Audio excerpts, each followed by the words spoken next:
नमस्कार साथियों, सभी स्टूडेंट्स का मिशन ज्योग्राफी यूट्यूब चैनल में हार्दिक स्वागत है।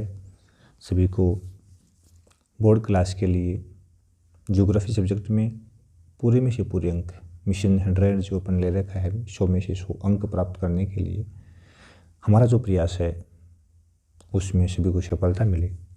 हमारे साथ जुड़ करके आप अपने लक्ष्य को हासिल करें, यही हमारी कामना है। और सदैव अपन यही कोशिश करते हैं कि तुम्हारे अधिक से अधिक अंक इसमें प्राप्त हो। तो आज के इसी उद्देश्य को पूरा करने के लिए शुरू करते हैं आज का टॉपिक। और आज का जो टॉपिक है वो मानव बस्तियाँ। मानव बस्तियों वाला जो टॉपिक है उसमें से जो प्रश्न आएंगे वो थोड़ा सा मैं क्लियर कर देता हूँ कि इसमें से 1 नंबर का एक प्रश्न,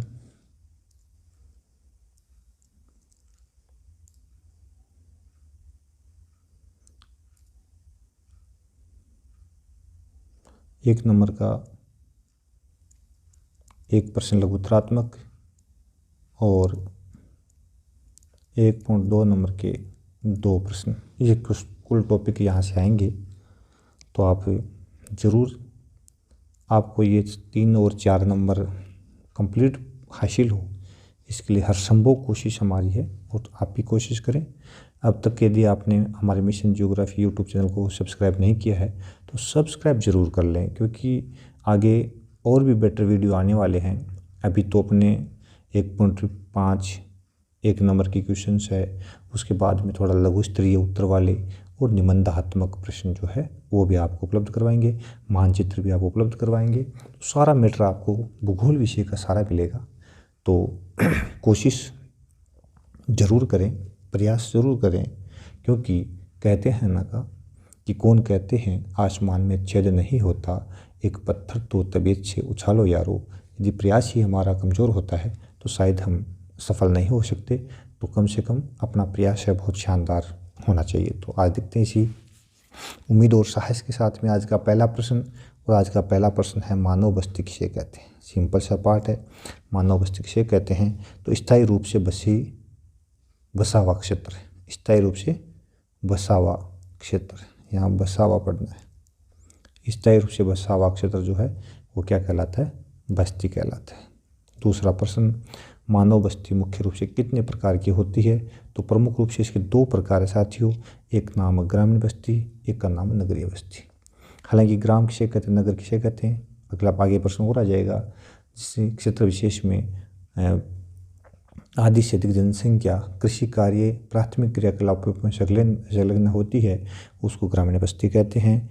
और नगरीय जनसंख्या जो है या नगर किसे कहते हैं, तो किसी प्रदेश विशेष में यदि प्रशासनिक इकाई नगर पालिका, नगर निगम, नगर परिषद या छावनी बोर्ड हो, 400 से अधिक घनत्व हो, 1991 के अनुसार भारत ने ये तय किए मानदंड जो है वो तय कर रखे हैं कि उसे अपन नगर कहेंगे। घनत्व 400 से ऊपर हो और 75% आबादी प्राथमिक क्रिया के अलावा अन्य कार्यों में संलग्न हो, ठीक है ना। तो वो मुख्य रूप से समझ गए, बस्ती 2 तरह की होती है, ठीक है। अगला प्रश्न है उपनगरीय क्षेत्र किसे कहते हैं। तो नगर का वह समीपवर्ती क्षेत्र जो नगर के पास में अवस्थित होता है उपनगरीय कहलाता है। अगला प्रश्न है आकृति के आधार पर बस्तियां कितने प्रकार की होती है। आकृति का नाम पूछ ले तो आकृति के आधार पर भी 2 प्रकार है इसके। कितने प्रकार है, 2 प्रकार है। एक का नाम संयुक्त बस्ती, एक का नाम प्रकीर्ण बस्ती। संयुक्त यानी संकुलित, यानी ये होती है जिसमें आवास से पास पास हो, आवास से पास पास हो, ठीक है। ये तो 1 नंबर वाली होगी। और 2 नंबर में आवास से खुले खुले हो, थोड़े छितरे हो, खुले हो, ठीक है ना। तो उसको प्रकीर्ण बस्ती कहा जाता है। अगला प्रश्न है ग्रामीण बस्तियों के कितने प्रकार। ग्रामीण बस्तियों के कितने प्रकार, पहले बस्तियों कितने प्रकार के थे, अब ग्रामीण बस्तियों मुख्य रूप से 2 प्रकार है, ग्रामीण नगरीय बस्ती। तो ग्रामीण के प्रकार कितने हैं, तो ग्रामीण बस्तियों के 4 प्रकार होते हैं। कितने होते हैं, 4 प्रकार होते हैं। हालांकि अब ये बार के सिलेबस में इनके प्रकार नहीं दिए थे, लेकिन फिर भी मैं बता देता हूँ कि इसमें 4 प्रकार जो होते हैं वो एक तो होता है संहत कह दो या संकुलित कह दो, या इसको गुंछित भी कहते हैं, गुंछित कह दो, अर्धसंहत या अर्धगुंछित कह दो, ठीक है ना, एक प्रकीर्ण कह दो, ठीक है ना, एक पल्लीकृत कह दो, ठीक है ना। इस प्रकार से 4 इसके प्रकार हैं। अगला प्रश्न है, ग्रामीण बस्तियों को प्रभावित करने वाले प्रमुख कारक कौन कौन से? ये ग्रामीण बस्तियों के से कौन से कारक है जो प्रभावित करते हैं? तो ग्रामीण बस्तियों को प्रभावित करने के प्रमुख कारण कौन कौन से है? वो है जलापूर्ति, भूमि, गृह निर्माण सामग्री, उच्च भूमि क्षेत्र। तो ग्रामीण बस्तियाँ किस तरह की होगी ये डिपेंड करता है कि वहाँ पर जलापूर्ति किस तरह की है, भूमि किस प्रकार की उपजाऊ है, अनुपजाऊ है, उबड़ खाबड़ है, समतल उच्चावच किस तरह का है, घर निर्माण के लिए सामग्री उपलब्ध होती कि नहीं होती, तो कि वैसे आवास बनेंगे ना। यदि वहाँ पे पत्थर उपलब्ध होता है पत्थर के बनेंगे, लकड़ी उपलब्ध होती है तो लकड़ी के बने। जैसे हिमाचल प्रदेश पहाड़ी, अरुणाचल प्रदेश का जो पहाड़ी क्षेत्र है वहाँ लोग लकड़ी के आवास बनाते हैं क्योंकि मजबूरी है, ठीक है ना।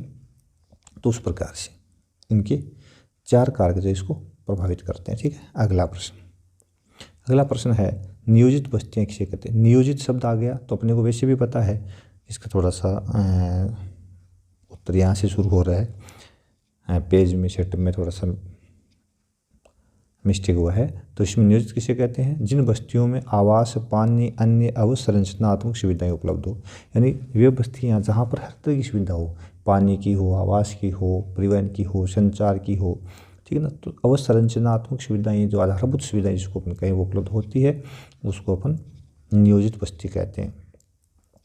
अगला प्रश्न है, ग्रामीण बस्तियों के प्रमुख प्रतिरूप कौन कौन से है? तो ग्रामीण बस्तियों के प्रतिरूप की बात करें अपन तो ग्रामीण बस्तियों में जैसे जो बस्ती बसी हुई है, जैसे जो गांव होता है तो उसका आकार क्या है, यदि उसको अपन ऊपर से उसका चित्र ले, फोटो ले, उसकी दूर सुदूर संवेदी यंत्र से उसकी फ़ोटो ले या अपने ड्रोन से उसकी फ़ोटो ले तो उसका आकार कैसा आता है? तो कई रूप होते हैं, आयताकार हो सकता है, रेखिक हो सकता है, वर्ताकार हो सकता है, तारे के प्रतिरूप में, टी आकार में, वाई आकार में, क्रॉस आकार में, तो आदि विभिन्न रूप उसके हो सकते हैं। ये आदिवासियों के प्रकार देखने को मिलते हैं। अगला प्रश्न है, विन्यास के आधार पर ग्रामीण बस्तियों के कितने प्रकार है? तो विन्यास का मतलब है किस क्षेत्र विशेष में वो ग्रामीण आदिवास बने हुए हैं, ठीक है ना। तो यहाँ पर देखेंगे, यदि वो मैदान में है तो मैदानी ग्राम कहलाते हैं, पठार पर तो पठारी ग्राम, तट पे है तो तटीय ग्राम, वन में है तो वनीय ग्राम, और मरुस्थलीय में तो मरुस्थलीय ग्राम कहलाते हैं। तो विन्यास का मतलब है कि किस तरह के भौतिक प्रदेश में वो गाँव अवस्थित है।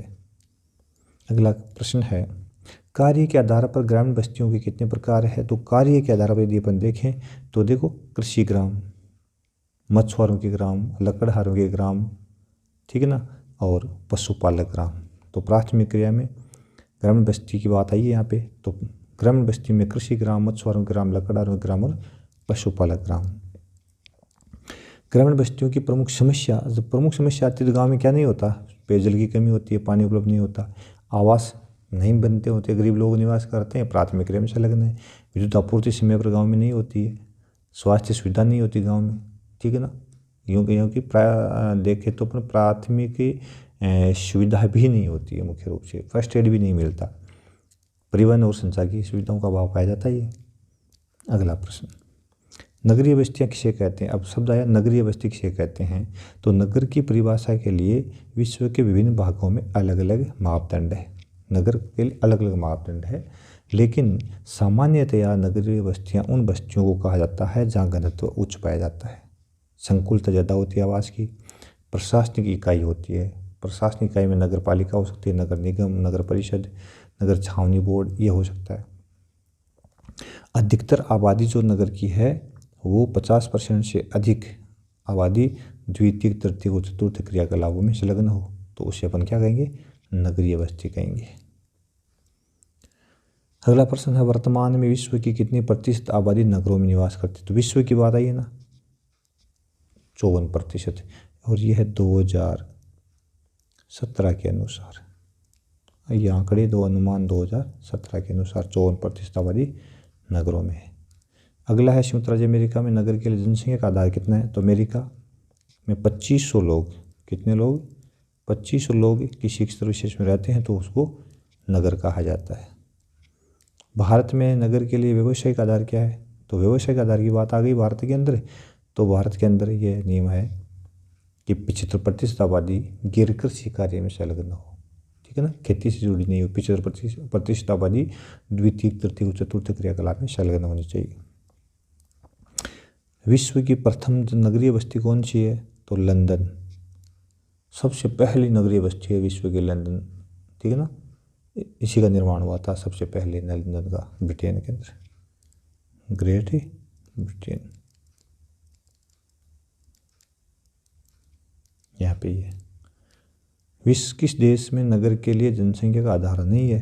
तो ब्राज़ील, दक्षिण अमेरिका और बोलीविया। यहाँ पे ब्राज़ील, बोलीविया, दक्षिण अमेरिका के देश दोनों, यहाँ पे जनसंख्या को आधार नहीं लिया गया है, ठीक है ना। शेफील्ड किस प्रकार का नगर है? तो शेफील्ड एक प्रकार का औद्योगिक नगर है। किस तरह का है? औद्योगिक नगर है, यानी उद्योग के कारण इसकी स्थापना हुई है।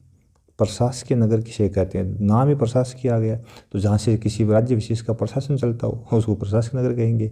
तो एक जिन नगरों का उद्भव एक राजधानी के रूप में हुआ हो, प्रशासनिक कार्यालय वहाँ पे हो, ठीक है ना, उससे प्रशासन, जैसे Victoria, Albany, New York, Chennai Tamil Nadu, अब यहाँ की राजधानी हो नहीं है इसलिए। व्यवसायिक नगर किसे कहते हैं? तो व्यवसायिक नगर व्यवसाय के कारण जिनकी स्थापना हुई है, उद्देश्य व्यवसाय हो, जैसे कि विनिपेग कृषि बाजार के लिए प्रसिद्ध है, विनिपेग जो है। फ्रैंकफर्ट बैंकिंग कार्य के लिए प्रसिद्ध है, ठीक है ना, तो इसलिए इनका उद्भव इन्हीं कारणों से हुआ है।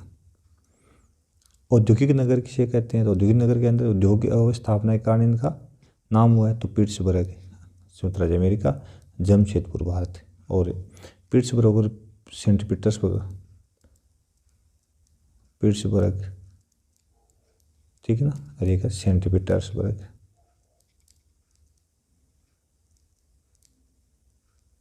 तो मैंने बता दिया, ये तो है रूस में और ये अमेरिका में।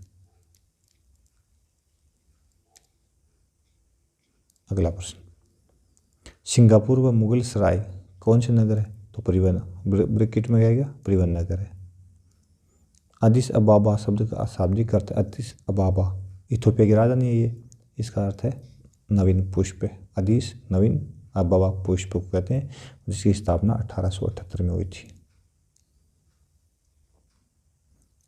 अगला प्रश्न है, कैनबरा की योजना किसने और कब बनाई?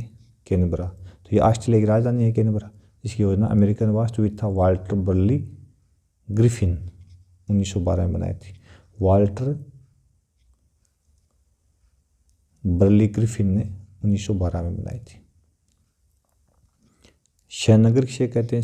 शहनगर, तो नगर के आसपास वाला उपनगरीय क्षेत्र, ठीक है ना, जहाँ पर नगरीय एक्टिविटी देखने को मिलती है, तो उसको शहनगर कहते हैं। और इस शब्द का सबसे पहले शहनगर शब्द का प्रयोग कब किया?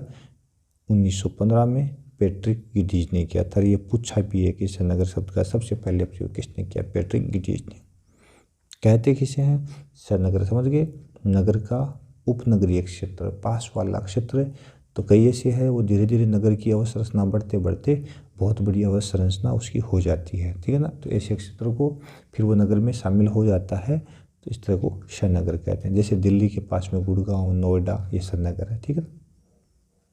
अगला प्रश्न, मिलियन सिटी किसे कहते हैं? मिलियन, तो मिलियन का मतलब 1 मिलियन में 10 लाख होते हैं, थोड़ा सा, 1 मिलियन बराबर 10 लाख, ठीक है। तो 10 लाख, इसका मतलब क्या हुआ कि जिसकी जनसंख्या 10 लाख से अधिक हो, मिलियन, नाम ही मिलियन आ गया, तो वो क्या कहलाएंगे? मिलियन सिटी कहलाएंगे। और विश्व का पहला मिलियन सिटी जो था वो कौन सा था? लंदन। विश्व नगरी किसे कहते हैं?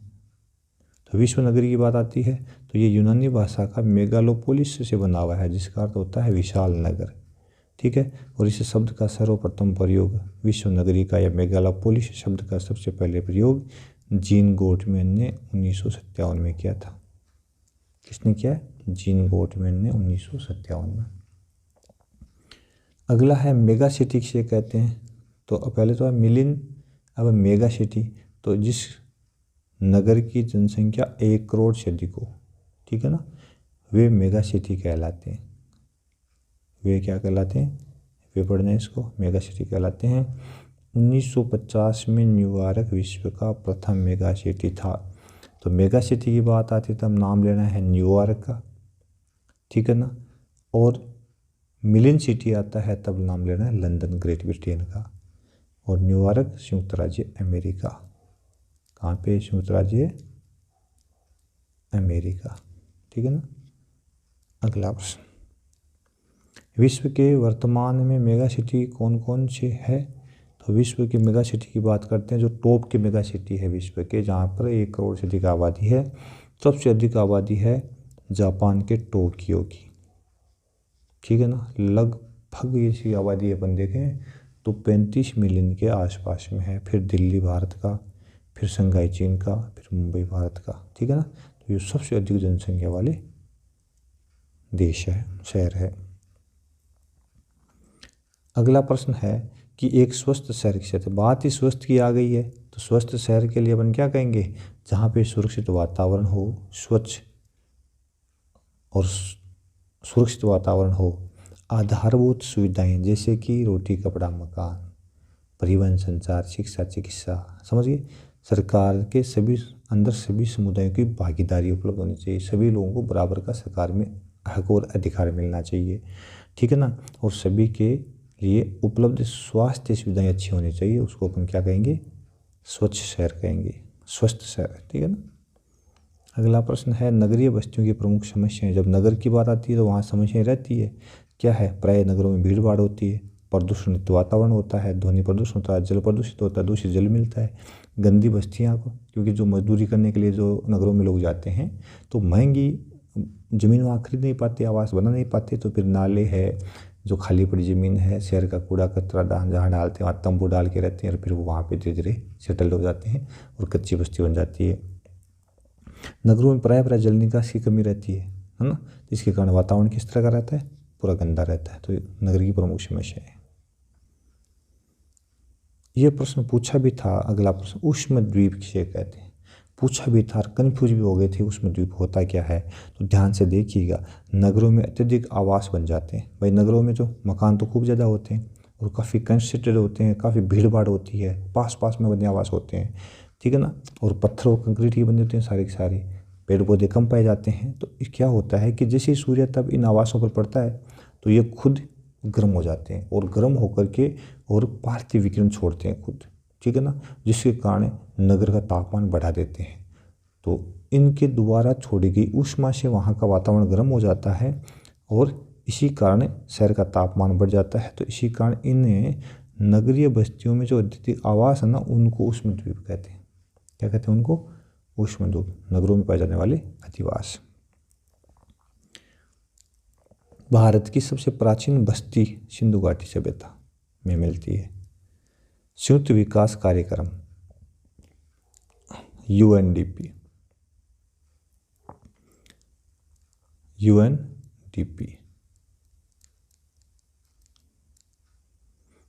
के अनुसार नगर में क्या क्या प्राथमिकताएं होनी चाहिए? तो इस कार्यक्रम के अनुसार नगर में क्या क्या प्राथमिकता होनी चाहिए? तो यदि अपन देखें तो नगर के अंदर यदि प्राथमिकताएं कौन कौन सी हो, तो सबसे पहली प्राथमिकता नगर के अंदर है कि नगरीय निर्धनों के लिए आश्रय स्थल, जो गरीब लोग रहते हैं उनके लिए ठहरने की व्यवस्था, उनको आश्रय स्थल मिल जाना चाहिए, पहली बात। दूसरा, आधारभूत सुविधाओं में जैसे शिक्षा, स्वास्थ्य, शुद्ध पेयजल, सफाई का प्रबंध अच्छा होना चाहिए। ये किसने कहा है? ये रणनीति किसने तैयार की है? यूएनडीपी ने, यूनाइटेड डेवलपमेंट नेशंस प्रोग्राम ने, ठीक है ना। राष्ट्रीय सुरक्षा जो है एजेंसी जो है उसने इस तरह की डेफिनेशन जो है इसकी तैयार की है, ठीक है। संयुक्त विकास कार्यक्रम।